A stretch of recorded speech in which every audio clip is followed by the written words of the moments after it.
Você conhece aquela frase, o Big Brother está te observando? No meu caso, ela seria, a Big Mãe está te observando. Soa assustador, né? Todos nós queremos crescer, mas no meu caso, crescer era realmente urgente, porque minha mãe é obcecada por controle e precisa checar todos os meus passos. Até eu começar a ir para a escola. Eu nem percebia que algo estava errado na minha vida. Eu tenho uma mãe solteira, e claro que ela me ama muito, sempre me defendendo de tudo e sempre ao meu lado. Isso é normal para uma criança. Mas a escola é hora de aprender a ser independente, começando com pequenos passos. Eu me lembro do meu primeiro dia. Você sabe que muitas vezes acontece que as crianças começam a chorar quando são separadas dos seus pais pela primeira vez? Bem, houve lágrimas, mas quem chorou foi a minha mãe. Por favor, não vá, por favor! Puxa, isso foi embaraçoso. E, de repente, minha mãe queria controlar cada passo da minha vida. Todos os dias ela me buscava na escola, mas nós não nos afastávamos dali. Ela ia até meus professores e pedia uma atualização diária sobre o meu progresso. Isso era extremamente cansativo para eles, mas eles foram bastante compreensivos por alguns meses. Você sabe, mãe solteira, filho único. Porém, depois de um tempo, eles pediram para que ela parasse. Mesmo assim, ela aproveitou todas as chances que tinha para me controlar. Quando chegávamos da escola, enquanto eu fazia minha lição de casa, ela ficava no meu quarto observando o meu processo. Meu quarto nem tinha uma porta. Pelo amor de Deus! Quando eu queria passear com as crianças do bairro, ela dizia: eu vou acompanhá-lo, mas não o incomodarei, não se preocupe. E ela só ficava lá, nos observando à distância. É desnecessário dizer que eu não tinha muitos amigos. Ninguém quer ser observado o tempo todo.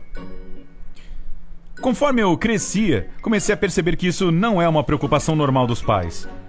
Eu perguntei à minha mãe por que eu precisava ser constantemente observado e não obtinha nem ao menos um pouco de privacidade. Ela respondeu: por quê? Por acaso você tem segredos? O que precisaria esconder de mim?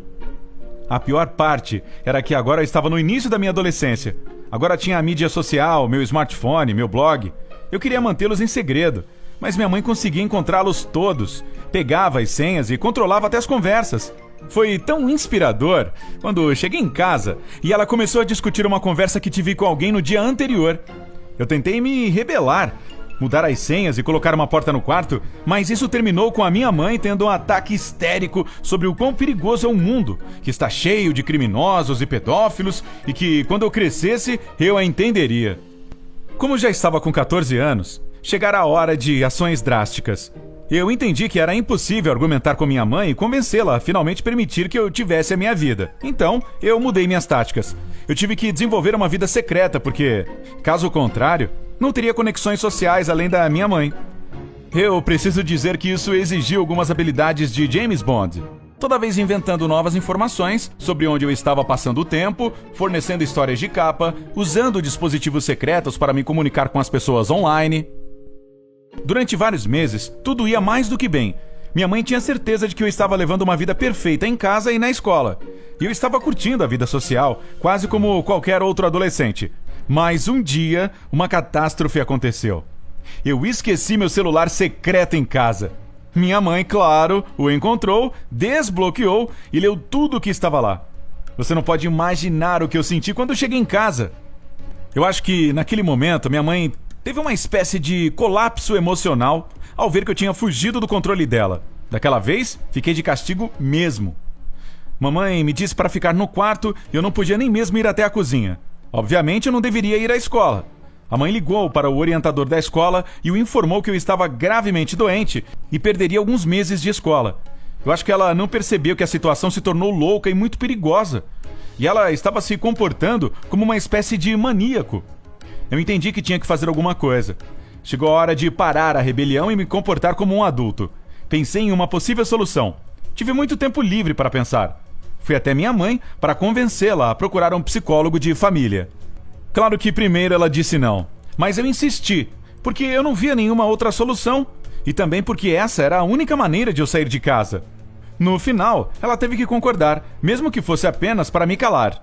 Aconteceu que era a coisa de que nós dois precisávamos desesperadamente. Mamãe estava relutante, mas bastou meia hora e ela já estava abrindo o jogo para o médico. Descobri que eu também tinha problemas, mas eles eram mais como uma reação às ações da minha mãe. Quando voltamos para casa, minha mãe me informou que eu deveria voltar para a escola e aprovou a colocação da porta no meu quarto. Uau! Isso é o que eu chamo de efeito terapêutico. O problema é que não tenho certeza do que está acontecendo na cabeça dela, porque agora ela está me dando liberdade com o mesmo entusiasmo de quando me trancara.